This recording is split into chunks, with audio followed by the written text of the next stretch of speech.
Bonjour à tout le monde. Je suis Estelle Persiopi, je suis chargée de médiation scientifique au CIRED, le Centre international de recherche sur l'environnement et le développement.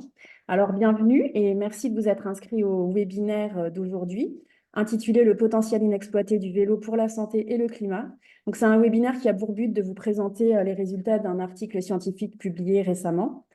Pour info, toutes les ressources, notamment les liens vers cet article scientifique, les diapos que vous allez voir, le replay du webinaire et d'autres ressources seront diffusées sur la page web dédiée à ce séminaire, à ce webinaire. Je mettrai le lien dans le chat. D'ailleurs, en parlant du chat, ensuite, je ferai en sorte que vous puissiez nous écrire juste à nous parce que sinon, je vais me perdre dans vos questions car le webinaire durera 1 heure, il se déroulera en 2 temps. Donc la première partie, ce sera la présentation de 30 minutes et ensuite il y aura la phase de questions-réponses. Et donc ce qu'on vous propose, c'est que comme vous êtes très nombreux, vous pourrez poser vos questions au fil de l'eau dans le chat en me les adressant à moi, Estelle Carciofi.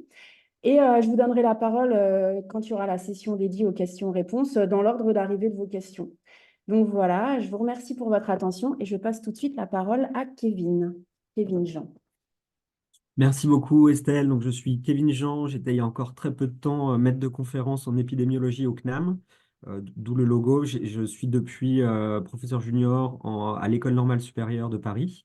Je vais vous présenter tout d'abord les premiers enseignements de cette étude, rentrer un petit peu dans les détails. Et ensuite, Philippe Quirion et Audrey Denazel vont prolonger un petit peu la perspective des résultats. Alors, en deux mots, hein, j'essaie de reprendre. Ouais. En deux mots, ce webinaire, on l'a organisé pour vous présenter les résultats de cette étude qui a été publiée fin février, 29 février cette année dans le journal Lancet Regional Health Europe. Et c'est la première étude nationale, représentative à l'échelle nationale, qui présente et qui calcule, qui estime les bénéfices santé du vélo en France. Donc, il y a eu plusieurs autres estimations, mais c'est la première qui se base sur une enquête nationale représentative à l'échelle du pays.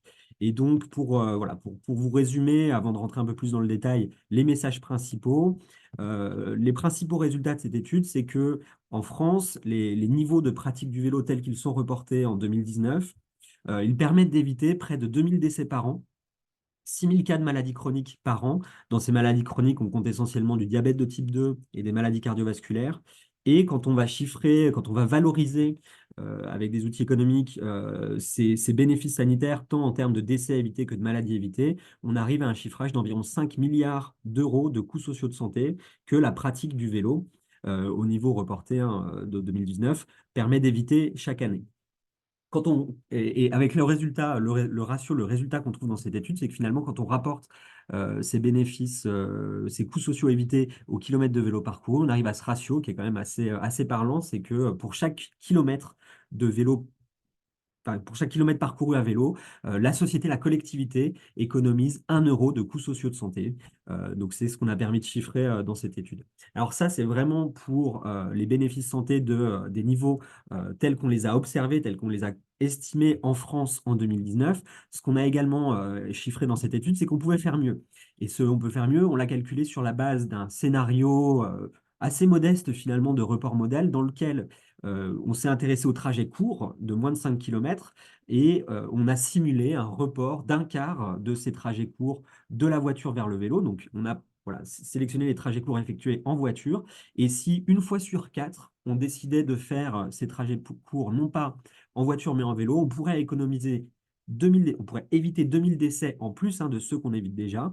On pourrait éviter 2,5 milliards d'euros de coûts sociaux de santé en plus, là aussi, qui s'ajouterait donc aux 5 milliards dont j'ai parlé avant. Et on pourrait également réduire les émissions de CO2 à l'échelle française de 250 000 tonnes de CO2. Donc voilà vraiment les quelques messages principaux de cette étude qu'on voulait présenter très rapidement. Maintenant, on a un petit peu de temps pour rentrer un petit peu plus dans le détail de l'étude, pour vous expliquer un petit peu plus comment on est parvenu à ces résultats. Sachant, encore une fois, qu'on aura vraiment le temps pour les questions après une petite demi-heure de présentation. Alors, en élément de contexte, ce qu'il faut bien garder en tête, ce qui a motivé cette étude, c'est qu'en France, comme dans beaucoup de pays occidentaux, on a encore un très lourd fardeau de l'inactivité physique. Donc, on sait que dans les pays occidentaux, plus de 40% de la population adulte rapporte des niveaux d'activité physique qui sont en dessous des recommandations, des recommandations sanitaires internationales, donc à peu près enfin, un peu moins de la moitié, et que cette inactivité physique, elle est responsable d'un certain fardeau à la fois sanitaire et économique. On estime dans un pays comme la France qu'environ 10% des décès toutes causes est attribuable à l'inactivité physique. Donc, si toutes les personnes, l'ensemble de la population respectaient les recommandations d'activité physique, on pourrait réduire le nombre de décès de 10% à l'échelle globale, ce qui est quand même énorme. Et en termes également de coûts de santé, 30% des dépenses directes de santé, donc tout ce qui passe globalement en France par l'assurance maladie notamment, en lien avec des maladies non transmissibles, 30% de ces dépenses de santé sont imputables à l'inactivité physique. Donc là aussi, on a quelque chose, enfin, on a un potentiel pour réduire des dépenses de santé qui est assez important. Ce qui est également intéressant de rappeler, c'est que quand on parle d'activité physique en France, on a une vision très individuelle. C'est-à-dire qu'on se dit que pour augmenter l'activité physique des gens, diminuer ce fardeau de l'inactivité physique, il faut s'adresser aux personnes. On a parlé en France récemment de prescription médicale de l'activité physique.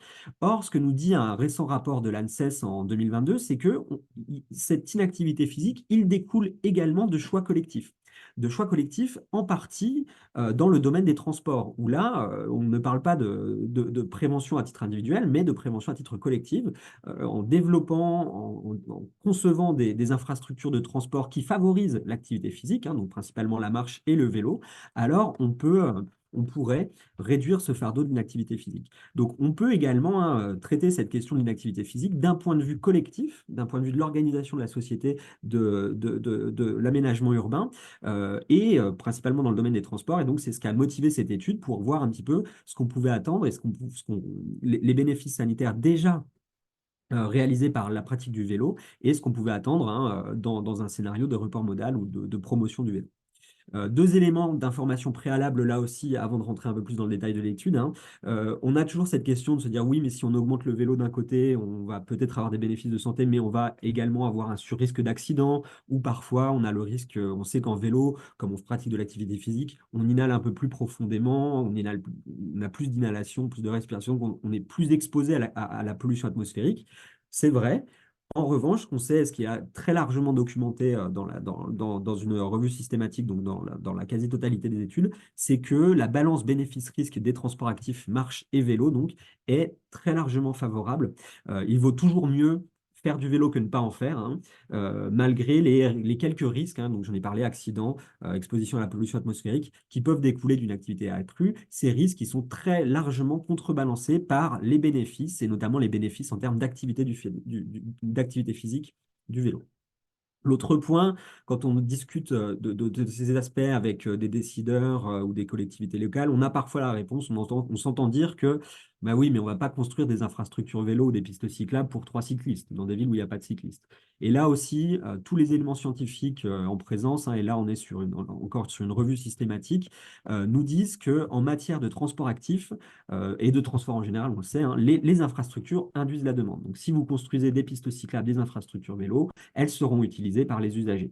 C'est la même chose que le transport induit en ce qui concerne les routes, hein. On sait que quand on construit une route nouvelle, on aura de nouvelles voitures dessus. Et bien là, c'est vraiment ce qui est rapporté là aussi dans des études avant-après ou des expérimentations naturelles en matière d'infrastructures permettant l'activité physique en milieu urbain. Et donc, c'est particulièrement vrai pour les infrastructures cyclables. Donc voilà pour ce petit préambule, le cadrage un peu général. Alors, sur l'enquête à proprement parler, le travail qu'on a conduit, donc, voilà, c'est ça, ces éléments nous ont motivés à chiffrer les bénéfices à la fois sanitaires, mais aussi climatiques, j'y reviendrai, de la pratique du vélo en France en 2019.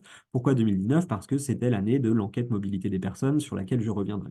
Et donc, quand on parle de bénéfices sanitaires, on a évalué ces bénéfices à la fois en termes de mortalité, donc de décès évités, décès toutes causes, et à la fois en termes de morbidité, donc la morbidité des maladies chroniques évitées. Et donc, dans cette étude, c'est 5 maladies chroniques différentes qu'on a prises en compte.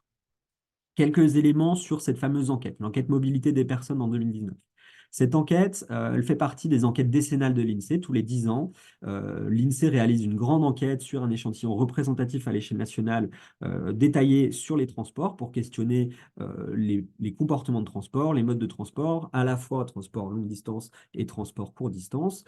Et donc, la précédente enquête était l'enquête de 2008.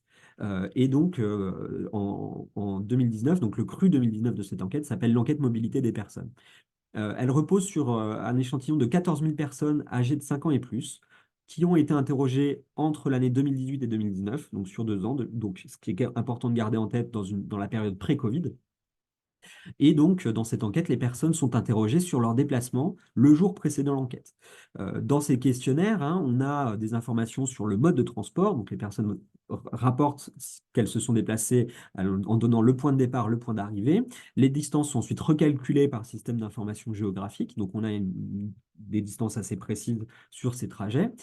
Et de manière importante, le mode de trajet est rapporté. Les personnes rapportent si elles se sont déplacées du point A au point B en marchant, en faisant du vélo, en transport en commun, en voiture ou autre. Et enfin, l'autre point qui est très important, c'est que, comme le sait faire l'INSEE, hein, cette enquête elle a bénéficié d'un plan d'échantillonnage, d'une pondération a posteriori qui permet d'assurer la représentativité de l'enquête à l'échelle nationale. Ces pondérations, notamment, elles permettent de tirer des estimations qui sont représentatives, valables pour une année. Donc, les chiffres qu'on va présenter, c'est les chiffres tels qu'ils ont été observés si tous les comportements de transport restaient les mêmes que ceux observés durant la période d'enquête. Voilà les estimations qu'on pourra avoir sur une année moyenne, euh, l'année 2019. Voilà comment on interprète ces résultats. Donc, voilà pour ces éléments en ce qui concerne l'enquête mobilité des personnes. Maintenant, ces données de transport, de déplacement des personnes, on les a utilisées, on les a croisées avec une méthodologie d'évaluation quantitative d'impact sanitaire, une EQUIS, hein, qui est quelque chose de très fréquemment utilisé dans le domaine de la santé publique et de l'épidémiologie. L'EQUIS, c'est une méthodologie qui est par exemple utilisée pour estimer le fardeau de la pollution atmosphérique. Ici, vous avez un schéma qui est tiré d'un guide hein, de ces EQUIS publiés par Santé publique France. Donc, Santé publique France en réalise de nombreuses. C'est une méthodologie assez standardisée. Dans l'idée, on s'intéresse à un couple entre une exposition, que ce soit un polluant atmosphérique, une exposition environnementale par exemple, et un événement de santé. Un événement de santé, ça peut être un décès toute cause ou une maladie chronique. Et si on considère, il faut considérer dans ce cas-là qu'on a une association qui est causale hein, entre l'exposition et la pathologie. Et donc, nous avons réalisé cette EQUIS en étudiant l'exposition à l'activité physique, le temps passé à pratiquer de l'activité physique et en l'occurrence le vélo, et un événement de santé, plusieurs événements de santé, dont j'en reparlerai juste après. Une fois qu'on a identifié ces couples entre une exposition d'intérêt et un événement de santé, on va identifier dans la littérature scientifique et utiliser ce qu'on appelle une relation dose-réponse, une relation concentration. Pour le vélo, on a une relation dose-réponse qui a été produite en 2014 par une méta-analyse. Méta-analyse, c'est le plus haut niveau de confiance qu'on peut avoir dans une preuve scientifique. Hein. Ça synthétise les résultats ici d'une quinzaine de cohortes épidémiologiques. Et dans cette méta-analyse publiée en 2014, le résultat suivant est rapporté. Pour les personnes qui rapportent l'équivalent de 100 minutes de vélo par semaine, 1h40 de vélo par semaine, alors en moyenne, le risque de décès toute cause est réduit de 10%. Donc, c'est un résultat qui est quand même très important, très fort, on n'en a pas souvent conscience, mais pour 1h40 de vélo par semaine, on réduit en moyenne le risque de mortalité toute cause, de tout décès, donc de 10%. Et donc, c'est cette relation dose-réponse qu'on a ensuite appliquée au temps de trajet de vélo tels qu'ils ont été rapportés dans l'enquête mobilité des personnes. Voilà comment on parvient à calculer l'impact sanitaire d'ici le fardeau sanitaire économisé, prévenu, évité par la pratique du vélo tel que rapporté dans l'enquête EMP 2019. Alors, on ne s'est pas intéressé qu'à la mortalité. Je vous en ai parlé. On s'est intéressé également à 5 pathologies chroniques. Alors, ces pathologies chroniques, ces maladies, comment on les a sélectionnées? On a sélectionné des maladies pour lesquelles, dans la littérature scientifique, on avait une association rapportée avec le vélo, dans première intention, ou avec l'activité physique en seconde intention, qui était documentée par une méta-analyse. Donc là encore, quelque chose qui ressemble à un consensus scientifique si on a une méta-analyse entre une relation entre une pathologie et l'activité physique. Ensuite, il nous a fallu, pour pouvoir mener à bien notre analyse, des estimations de nombre de nouveaux cas par an, ce qu'on appelle l'incidence d'une maladie en France. Et enfin, comme on a voulu chiffrer également le fardeau économique évité, enfin les économies de santé réalisées enfin, par le vélo, il nous a fallu avoir des données de coûts médicaux directs disponibles pour les pathologies en question. Ces coûts médicaux directs, on peut les trouver sur la base amélie.fr. Donc, ils correspondent à tous les coûts de santé, que ce soit les hospitalisations, les remboursements de santé, également les indemnités. Et donc ça, enfin, l'assurance maladie les met à disposition sur leur site et donc on peut le calculer. À titre d'exemple, on considère qu'en moyenne, en France, un cas de diabète de type 2 va engendrer 36 514 euros de coûts médicaux directs. Voilà, sur la durée totale de la maladie. Voilà les estimations qu'on peut avoir pour ces coûts médicaux directs. Et ici, vous avez dans ce tableau est rapporté ce qu'on appelle le risque relatif pour une pathologie. Vous voyez qu'on est à peu près du même ordre de grandeur. Quand vous avez un risque, si je reprends l'exemple du diabète, le diabète, on est un peu au-dessus. Mais ce risque relatif signifie que lorsque vous pratiquez ces 100 minutes de vélo par semaine, votre risque ici, dans l'occurrence, de développer une démence de type Alzheimer est réduit d'un facteur 0,90, donc il est réduit de 10%, comme pour la mortalité. Et donc les 5 pathologies qu'on a pu associer, qu'on a pu considérer dans cette étude sont le cancer du sein, le cancer du côlon, les maladies cardiovasculaires, les démences de type Alzheimer, le diabète de type 2 et les mortalités toutes causes. Un point à garder en tête, c'est que certaines pathologies n'ont pas pu être entrées dans cette analyse, notamment parce qu'on n'a pas de données de coûts médicaux directs. Par exemple, la dépression. Or, la dépression commence à avoir des éléments épidémiologiques qui montrent une relation entre l'activité physique. L'activité physique serait protecteur de la dépression, mais c'est quelque chose qu'on n'a pas pu prendre en compte dans notre étude. Donc voilà quelques éléments sur les pathologies prises en compte dans cette étude, et encore une fois, j'en ai déjà parlé, mais également la mortalité toute cause. Alors, la première étape a été de décrire les pratiques de vélo telles que rapportées en France. Vous avez ici un diagramme qui rapporte à la fois le pourcentage de personnes interrogées, de participants à l'étude, qui rapportent avoir pratiqué du vélo le jour précédent l'enquête, par âge, par tranche d'âge, et ici les distances moyennes parcourues chez les personnes ayant rapporté pratiquer du vélo. Donc les deux éléments, les deux enseignements, on voit qu'on est sur des pourcentages de personnes pratiquant le vélo une fois par jour qui sont très faibles, on est entre 4-5%. Une relation avec l'âge qui n'est pas si facile à avoir que ça, on n'a pas une relation très nette, on a quelque chose de plutôt assez bien distribué en fonction de l'âge. Par contre, une tendance très nette qui ressort, c'est que les hommes font plus de vélo que les femmes, hein. Les barres rouges ici, que ce soit en termes de proportion de cyclistes, mais également de distance parcourue, sont plus élevées chez les hommes chez les hommes que les femmes.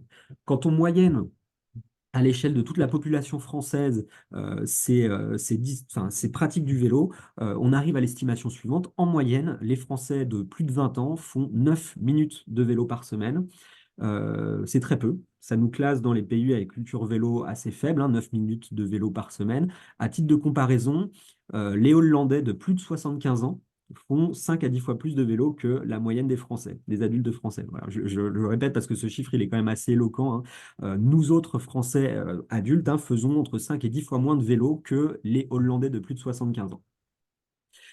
Donc voilà, ce sont des pratiques de vélo qui restent somme toute modestes. Pour autant, elles permettent déjà d'éviter un nombre de pathologies et de décès assez important. On a estimé, donc avec la méthodologie que j'ai présentée, que ces pratiques de vélo permettent déjà d'éviter environ 2000 décès et 6000 cas de maladies chroniques, principalement donc du diabète de type 2 et des maladies cardiovasculaires.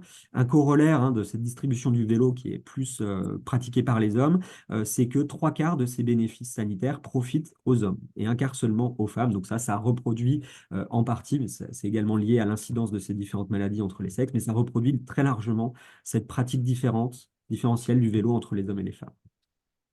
Quelques éléments maintenant sur la façon dont on a chiffré à la fois les coûts tangibles et intangibles liés à ces bénéfices sanitaires. Donc, en termes économiques, on en a déjà parlé, on peut chiffrer des coûts économiques directs, ces coûts médicaux directs qu'on a économisés, les chiffres que je vous ai donnés tout à l'heure, les 30 000 euros par cas de diabète, de dépenses de santé. Ce qu'il faut avoir en tête, c'est que ces coûts économiques directs, ce qui est remboursé, ce qui est pris en charge par la collectivité, ne représentent qu'une partie des externalités, des maladies ou des décès, et on ne peut pas mettre de coûts médicaux directs, par exemple, à un préjudice moral, à une perte de bien-être. associé à une pathologie, à l'impact pour les proches de quelqu'un qui est touché par une maladie ou un décès. Et donc, pour prendre en compte l'ensemble de ces externalités, de ces coûts liés à la santé, les économistes ont développé ce qu'on appelle un chiffrage des coûts intangibles de santé. Donc, ça porte bien son nom, c'est ce qu'on n'arrive pas vraiment à, voilà, à toucher du doigt, ces coûts intangibles de santé, ce qui peuvent représenter ce qu'on appelle également les coûts sociaux de la santé en France. Et ce qui est important, c'est qu'en 2013, un rapport gouvernemental a proposé des valeurs de référence pour chiffrer ces coûts intangibles de santé. À titre d'exemple, en 2013, on estimait qu'un décès évité représentait pour la société, pour la collectivité française, 3 millions de coûts sociaux de santé évités. Donc voilà ces valeurs qu'on a utilisées pour chiffrer à la fois, donc j'en ai parlé, les coûts économiques directs, mais également un chiffrage un peu plus exhaustif, global, ces coûts sociaux de santé. Et donc, ces éléments, donc, les coûts, les dépenses de santé directe donc, que j'ai présentées, ces niveaux de pratique du vélo en 2019, les 2004 décès et principalement les 6000 cas de maladies chroniques, permettent d'éviter près de 2 millions d'euros à l'assurance maladie, à la collectivité. Et donc là, on parle de coûts directs. Et quand on parle de ces coûts sociaux de santé, ces coûts intangibles, qui prennent en compte là des choses beaucoup plus vastes, mais des coûts non marchands, on arrive à près de 5 milliards d'euros de coûts sociaux de santé évités. Ça, on peut le rapporter à l'ensemble des kilomètres parcourus estimés dans l'enquête, 4,6 milliards de kilomètres parcourus dans l'enquête de 2019, qui nous a permis de chiffrer cette relation. Donc, encore une fois, un kilomètre parcouru à vélo permet à la collectivité d'éviter environ 1 euro de coûts sociaux de santé. Voilà pour ce chiffrage et cette relation qui est vraiment quelque chose qu'on a souhaité mettre en avant dans cette étude parce elle est quand même très parlante. Euh, Tous ces chiffres que j'ai donnés, les 2004 décès, 6004 maladies chroniques, sont basés sur les niveaux qui ont été observés, les niveaux de vélo qui ont été observés dans l'enquête de 2019. Maintenant, on peut faire mieux. On sait qu'on peut faire mieux en France. Pourquoi? Parce que notamment, l'INSEE également nous dit qu'en France, pour des trajets de moins de 5 km, ici des trajets domicile-travail, on a encore très largement la voiture qui est utilisée pour des trajets qui sont substituables par le vélo, des trajets de moins de 5 km, notamment maintenant à l'ère du vélo électrique, on peut très facilement les substituer au vélo. Et c'est ce qu'on a voulu faire dans une étude de simulation où, dans cette étude, j'en ai parlé, on a sélectionné dans l'enquête tous les trajets de moins de 5 km qui étaient effectués en voiture et nous avons simulé pour un trajet sur quatre de ces trajets courts, un report vers le vélo et refait tourner notre évaluation santé pour chiffrer que on pourrait éviter en plus, en décidant une fois sur quatre finalement de faire des trajets courts, non pas en voiture mais en vélo, on pourrait éviter en surcroît, donc ça viendrait s'additionner aux bénéfices que j'ai précédemment décrits, 1800 décès, 110 millions de coûts médicaux directs, 2,6 milliards d'euros de coûts sociaux de santé et 250 000 tonnes de CO2. Là, ce qui illustre également ce qu'on appelle la convergence des enjeux climat et santé en ce qui concerne le vélo. Alors, quelques éléments vraiment, qu'est-ce que nous dit cette étude, qu'est-ce que nous disent ces résultats? Ben voilà, on le sait déjà, mais ça vient mettre en lumière, rendre visible la pertinence des investissements pour la promotion du vélo. Encore une fois, un kilomètre parcouru, 1 euro de coûts sociaux évités pour la société. Donc, quand on parle d'infrastructures vélo, elles sont souvent présentées sous forme de coûts, mais il y a vraiment des bénéfices à en attendre, y compris quand on les monétarise. Et donc, ça illustre encore une fois ce qu'on appelle la convergence des enjeux santé et climat pour le vélo, un outil de promotion, un outil de déplacement, un mode de transport qui est favorable à la fois pour la santé, mais aussi pour le climat. Je l'ai également dit, et ça, c'est un constat qui est un peu plus, pessimiste, on va dire, c'est que cette étude, c'est la première qu'on a réalisée en France, mais on avait tous les éléments, enfin, on n'a pas démontré quelque chose de fondamentalement nouveau. On avait des études aux Pays-Bas, en Espagne, en Australie qui documentaient ces bénéfices économiques, sanitaires, climatiques du vélo. On les avait depuis longtemps. Or, en France, la part modale du vélo n'a pas du tout progressé entre la précédente enquête décennale de l'INSEE et celle de 2019. On peut presque considérer qu'on a eu une décennie de perdu pour le vélo en France. Le vélo n'a pas du tout progressé entre 2008 et 2019, alors même qu'on savait déjà qu'on avait ces bénéfices à la fois pour le climat, pour la santé. Donc voilà, ça c'est un constat qui est qui est un peu sombre. Néanmoins, on sait que depuis 2019, le vélo a progressé, notamment à la faveur de la crise Covid. Encore une fois, il faut avoir en tête que ces résultats-là ont été produits en amont de la crise Covid, enfin, sur des données de vélo en amont de la crise Covid, mais qu'on a maintenant des tendances récentes qui sont vraiment à la hausse, hein. À Paris, par exemple, entre 2022 et 2023, la fréquentation des pistes cyclables a doublé. Donc, on est vraiment peut-être maintenant à un moment où on connaît ce boom du vélo qui est vraiment une bonne nouvelle. Alors, encore une fois, à la fois pour la santé publique et pour le climat. Voilà, je vais passer maintenant la parole à Philippe Quirion. Oui, merci Kevin. Donc je vais reprendre le partage.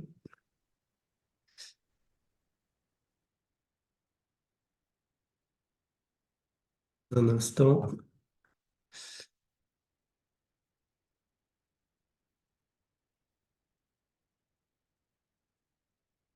Et moi,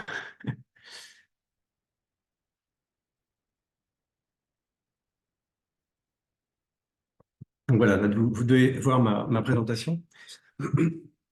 Donc, Kevin a présenté l'article qui vient tout juste d'être publié. On a aussi travaillé en prospective à plus long terme, jusqu'à 2050, toujours dans le cas de la France, sur les gains qu'on pouvait attendre d'un développement de la pratique du vélo, mais aussi de la marche, dans certains scénarios climatiques ambitieux pour la France. En l'occurrence, les scénarios négawatt et le scénario négawatt et les scénarios de l'ADEME. Concernant le scénario négawatt, c'est un travail qu'on a publié dans International Journal of Public Health, voici maintenant 2 ans. Les résultats sont également disponibles en français dans un article dans la revue en ligne The Conversation. Donc vous avez le lien ici. Et ce que je vais vous présenter ici, c'est un travail plus récent, donc qui n'est pas encore publié dans une revue scientifique, mais qui est déjà disponible en ligne, dans lequel on étudie les 4 scénarios de transition à l'horizon 2050 qui ont été développés par l'ADEME, l'Agence de la transition écologique. Parce que ce qui est particulièrement intéressant ici, c'est que ces scénarios, bien qu'ils aboutissent tous à la neutralité carbone, donc à 0 émission nette de gaz à effet de serre à l'horizon 2050, sont extrêmement contrastés quant aux choix qu'ils font un peu dans tous les domaines. Pour simplifier, les scénarios S1 et S2 reposent beaucoup sur la sobriété, le scénario S4 essentiellement sur la technologie, tandis que le scénario S3 est un peu intermédiaire. Alors, en matière de transport, en particulier, ces scénarios sont très contrastés. Donc là, je vais présenter ce tableau en commençant par la droite. L'ADEME a aussi développé un scénario tendanciel euh, dans lequel, entre 2015 et 2050, la marche n'augmente que de 1%. Et le vélo de 92%, ce qui peut paraître beaucoup, mais en fait, comme Kevin l'a dit, la part du vélo a déjà augmenté entre 2015 et aujourd'hui suite à la crise Covid. Par rapport à ce tendanciel, le scénario 4, donc celui qui repose le plus sur la technologie et le moins sur la sobriété, euh, prévoit le même développement du vélo et une réduction de la marche, du fait en particulier du développement d'autres modes de mobilité électrique. Alors que les autres scénarios prévoient un développement du vélo et de la marche, bon, dans des proportions variées. Le scénario S2 étant le plus ambitieux dans ce domaine, car même si le S1 repose davantage sur la sobriété, en fait, du coup, il repose sur une réduction des déplacements au total. Alors, qu'est-ce que ça donne si on applique la même méthode d'évaluation quantitative d'impact sur la santé que celle que Kevin a présentée précédemment? Des résultats qui sont à la fois quantitativement très élevés et extrêmement contrastés entre les scénarios. Donc, ce que je présente ici, ce sont les résultats par rapport au scénario tendanciel. À l'horizon 2050, en haut, on voit donc pour chacun des 4 scénarios le nombre de décès évités. C'est un nombre qui est négatif, donc des décès en plus dans le scénario 4, puisque par rapport au tendanciel, on a le même déplacement à vélo, mais moins de marche. Alors que pour les autres, on a un nombre positif de décès évités qui peut être très élevé, hein, puisque sur une année, dans le scénario S2, on a environ 25 000 décès évités. Ces décès évités correspondent à 3 mois d'espérance de vie en plus pour l'ensemble de la population. Et les bénéfices pour la santé, donc des décès évités, là on n'a pas quantifié la morbidité évitée, les maladies évitées, mais les décès toutes causes. En appliquant la même méthode, on arrive à 50 milliards d'euros donc pour une seule année, dans ce scénario S2 le plus ambitieux. Il est intéressant aussi de voir que parmi les 3 modes de déplacement actifs, donc la marche, le vélo mécanique et le vélo électrique, les 3 participent d'une manière quantitativement importante, mais très contrastée également entre les scénarios. Ici, vous avez la trajectoire 2020-2050 des années de vie gagnées par ces scénarios par rapport au scénario tendanciel, avec la marque représentée en bleu, le vélo mécanique en orange et le vélo à assistance électrique en jaune. Donc on retrouve le résultat que je mentionnais tout à l'heure, c'est-à-dire que dans le scénario S4, on a des années de vie perdues en fait, du fait de la régression de la marche par rapport au tendanciel. Dans les 3 autres scénarios, on a des années de vie gagnées, davantage dans le scénario S2. Et on voit que dans le scénario S2 en particulier, le vélo à assistance électrique représente la majorité de ces années de vie gagnées, mais la marche et le vélo mécanique représentent aussi génèrent aussi un nombre important d'années de vie gagnées. Je passe maintenant la parole à Audrey pour une perspective plus large et internationale.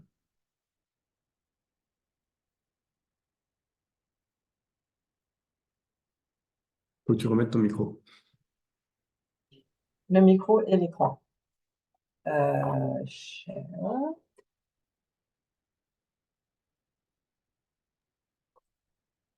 Parfait. C'est ça qu'il me faut, ouais, ça c'est bon? Non, c'était bien avant. Là, on voit ta présentation. Ah, bizarre. Ok. Bon, Ouais, parfait. super. Ok, merci beaucoup. Donc, je suis Audrey Denazel à Imperial College et je vais commencer par dire que je suis vraiment désolée, mais j'ai perdu mon français depuis le temps que j'ai quitté le pays. Donc, je suis désolée si je trébuche un petit peu sur quelques mots. Donc, je voulais agrandir un petit peu aussi sur cette perspective et penser au contexte des choix des politiques urbaines, particulièrement dans le contexte du changement climatique et de la pollution de l'air. Et réfléchir aux alternatives qu'on a et au potentiel, aux différents impacts que ces différents choix peuvent avoir. Je pense qu'on est probablement tous d'accord quand il s'agit de politiques comme changement climatique et la pollution de l'air, on a tendance à prendre des décisions de façon assez obtuse, assez en silo, au lieu de réfléchir un peu au contexte systémique et global de nos décisions. Et du coup, on se retrouve avec des décisions telles que celle-là. On voit que l'électrification des véhicules dans nos villes sont vues comme un peu la solution au problème de changement climatique de la pollution de l'air. Et bien sûr, ça fait partie des solutions, mais quand on y réfléchit bien, si on remplace chacune des voitures qui nous entourent, comme on voit sur ces images qui sont je pense, très typiques de nos vies de tous les jours, si on remplace chacune de ces voitures par une autre voiture, mais avec un moteur un peu différent à l'intérieur, est-ce qu'on vraiment on s'en sentira beaucoup, beaucoup mieux? Ou est-ce qu'on peut imaginer quelque chose comme ceci, au lieu de remplacer les voitures par d'autres voitures, de sortir les gens de leur voiture et les remplacer par des modes alternatifs, le vélo, la marche à pied, les transports en commun. Et donc, je voulais vous montrer quelques résultats d'études comme celle qu'a montré Kevin et Philippe sur la modélisation d'impact sur la santé des, des, des reports de transport. Par exemple, si en France, donc ça c'est une étude faite à Paris, si on transforme 50% des trajets qui sont aujourd'hui en voiture dans le Grand Paris, on les remplace soit par les voitures électriques, soit par la marche à pied, le vélo et les transports publics. Voyons les impacts sur la santé. Comme nous l'avons vu dans cette étude déjà, on a des bénéfices des deux côtés pour la pollution de l'air. Ça, c'est donc sur l'axe X, on regarde les impacts sur la santé, sur les morts évitées, les décès évités. Dans les deux scénarios, on voit des impacts importants sur la diminution des décès dus à la pollution de l'air.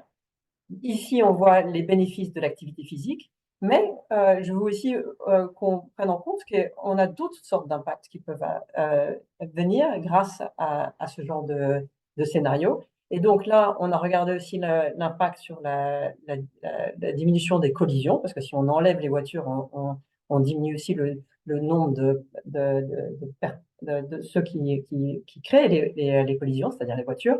Mais aussi, si on remplace dans ce scénario chacune des voitures qui sont aujourd'hui garées dans les parkings pour les voitures par un arbre. Là, dans ce scénario, on a remplacé chaque parking de voitures associé à ces 50% par un arbre. Et on a une augmentation de l'exposition aux espaces verts. On peut voir aussi que ça, c'est un bénéfice sur la santé. Et on peut aussi avoir un bénéfice sur la santé de la diminution du bruit. Alors, ça, c'est une étude qui n'est pas encore publiée. On va bientôt la soumettre pour publication. Juste pour vous montrer une autre étude qui a elle, été publiée il y a quelques années. C'est l'étude qui a été faite par mes collègues à Barcelone sur l'impact sur la santé du modèle des superblocs, dans lequel que 2 rues sur 3 sont à travers Barcelone, à travers le quartier d'Eixample de Barcelone, et remplacer les rues qui sont en vert ici dans le diagramme. Ces rues sont favorisées pour le vélo, la marche à pied et le transport en public, alors que les autres rues sont dédiées au trafic comme elles sont aujourd'hui. Et là, pareil, pour vous montrer le genre de type l'étendue des impacts sur la santé, on voit des bénéfices de transport d'activité physique aussi. De nouveau, ça, on regarde ici en axis Y, je ne sais plus comment on dit en français, les décès évités. On voit des bénéfices sur l'activité physique, des bénéfices sur l'exposition aux espaces verts, aussi des bénéfices sur la réduction de la chaleur, des bénéfices sur le bruit et sur la pollution de l'air. Donc, pour vous dire, il y a un impact bien plus important que ce que juste on a vu avec l'activité physique. L'activité physique est important, mais je pense que ce genre d'impact est important à regarder, non seulement parce qu'on peut quantifier des bénéfices bien plus grands quand on prend en compte l'impact général sur la santé, mais aussi je pense que c'est important dans l'idée de qu'est-ce qu'on fait pour engager le public et les décideurs. Donc ces visions du futur et des bénéfices sur la santé, mais qui peuvent aussi être assez engageants, je pense est important à soulever, car finalement ce qu'il faut, c'est vraiment mettre les décideurs du côté que les décideurs comprennent les bénéfices. Donc, je vous laisse avec ces petites photos qui, j'espère, peuvent inspirer cette envie de changement. Et puis, pour terminer, voilà quelques articles dont nous venons juste tous de parler, qui ont été publiés. Merci beaucoup et je repasse la parole à Kevin.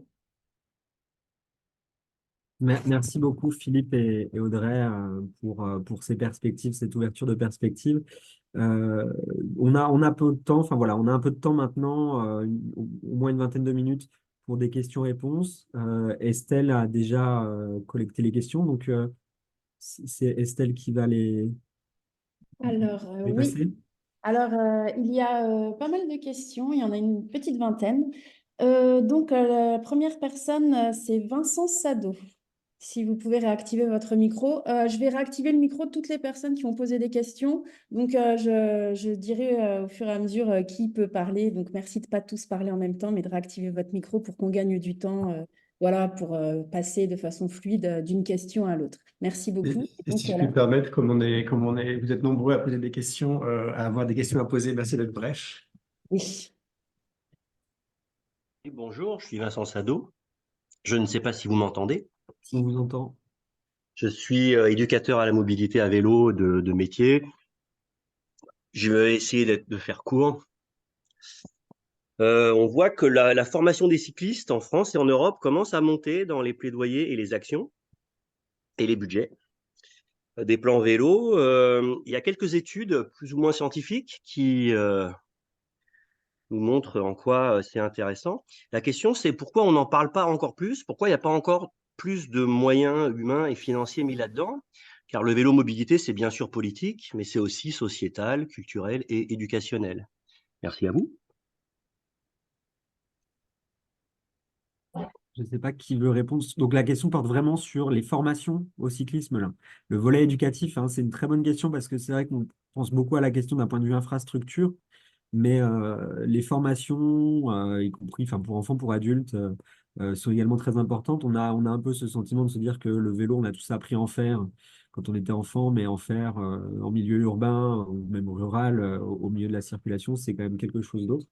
Moi, je trouve quelque chose que je trouve très pertinent comme point. J'ai pas forcément d'éléments scientifiques là-dessus parce que effectivement, enfin, je suis assez d'accord sur le constat que c'est une dimension qui est pas vraiment investie encore politiquement. Je ne sais pas si Audrey, Philippe, Marion. Oui, je veux bien juste rajouter que, effectivement, on n'en parle pas, mais c'est pas juste dans l'éducation, on n'en parle pas beaucoup, parce que je pense que ça demande beaucoup d'avoir ça demande aux politiques d'avoir beaucoup de courage, de pousser la politique de vélo, parce que c'est souvent perçu comme étant assez controversial.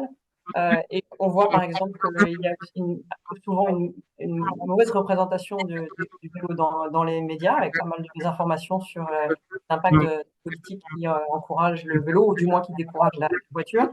Et donc je pense qu'on a un peu une montagne à dépasser au niveau de la perception de tout ce qui touche à la voiture. Et donc, je pense que c'est un peu ça qui empêche et c'est pour ça que le genre d'études qu'on montre aujourd'hui est, je pense, très importante pour essayer de pousser le débat, démontrer que c'est quelque chose qui a un bénéfice pour la société en général et, et qui et dépasser cette perception d'aspect négatif de réduction des voitures. Je pense que donc c'est très, comme vous dites, très politique.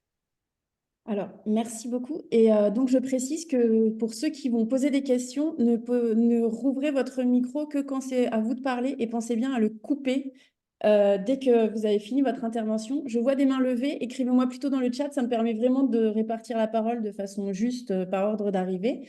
Et voilà, je crois que... Et toujours rester synthétique, merci. Donc, la prochaine personne, c'est Thomas Letz.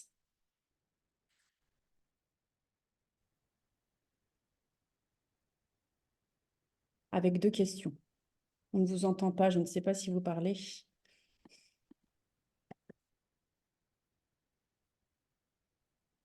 Peut-être est-il parti, non? Ah oui, ça y est. Voilà, ça y est. Je n'arrivais pas à réactiver mon son, excusez-moi. Alors, j'avais deux questions et puis un témoignage. La première question, c'était par rapport à la présentation de Kevin au tout début, quand tu disais qu'il y avait 2000 décès évités avec la pratique du vélo actuel. Donc, j'imagine que c'est par rapport à si personne ne faisait du vélo. Enfin, c'était un peu la question de quelle référence Oui. pour annoncer ce chiffre.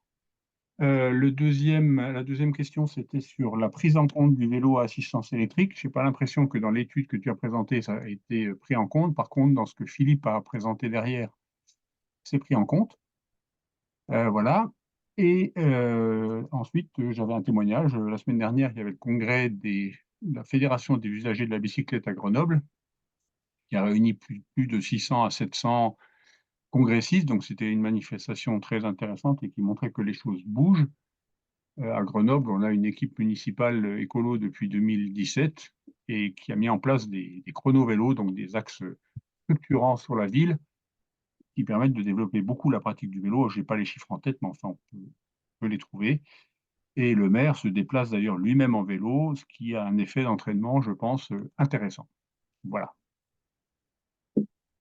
Merci Thomas. Alors, pour répondre rapidement, effectivement, donc les 2000 décès, c'est ce qu'on fait habituellement dans les études en santé quand on va calculer ce qu'on appelle un nombre attribuable de décès à une exposition. On compare à une situation hypothétique dans laquelle cette exposition n'existait pas du tout. Donc ici, on est sur quelque chose de bénéfique, le vélo, et on compare, pour chiffrer les bénéfices du vélo, on compare à une situation fictive où on n'aurait pas du tout de vélo. Donc, aucune activité physique liée à ce vélo. Et c'est comme ça qu'on arrive à ce 2000 décès évités. Donc, c'est vraiment 2000 décès comparé à une situation hypothétique sans vélo du tout. La deuxième point sur le vélo électrique, effectivement, on ne l'a pas pris en compte dans l'étude de 2019. Pourquoi? Parce qu'en 2019, il n'y avait pas eu de boom vélo électrique. Il était encore très faible. On a l'information dans l'étude. On avait 6% des kilomètres effectués qu'il était à vélo électrique. vu ce chiffre, on a préféré considérer que l'activité physique était la même à vélo électrique qu'à vélo classique. Je leur dirai deux mots, mais voilà, donc il y a une petite incertitude là-dessus, on ne l'a pas pris en compte. C'est vraiment pas le facteur le plus important qui va générer de l'incertitude dans nos résultats. Il y en a beaucoup d'autres, notamment cette relation dose-réponse, c'est vraiment le facteur décisif. Quand je dis 10% de décès évités pour 100 minutes de vélo par semaine, c'est vraiment ça, hein, ce paramètre-là qui est la source d'incertitude et qui peut faire varier vraiment nos résultats. Ces 6% de kilomètres effectués en vélo électrique vont avoir un impact très faible sur nos résultats. J'en dis deux mots. Philippe a effectivement mentionné les chiffres. Là, en prospectif, hein, dans les scénarios négawatt à Wadem, là, c'est pris en compte. On a quelques éléments qui nous laissent penser qu'effectivement, on fait un peu moins d'activité physique en vélo électrique qu'en vélo classique. Pour autant, ça reste hein, de l'activité physique. Et les chiffres qui sont assez vieux, qu'il faudrait mettre à jour, mais on n'a que ça pour l'instant, suggèrent que l'activité physique qu'on fait à vélo électrique, c'est entre 75 et 90% de l'activité physique qu'on ferait en vélo classique. Voilà pour ces chiffres. Je ne sais pas si Marie ou par Philippe kilomètre. l'étaient. Par kilomètre, sachant que les utilisateurs de vélos à essence électrique souvent font davantage de kilomètres. Alors maintenant, c'est la parole à François Briens.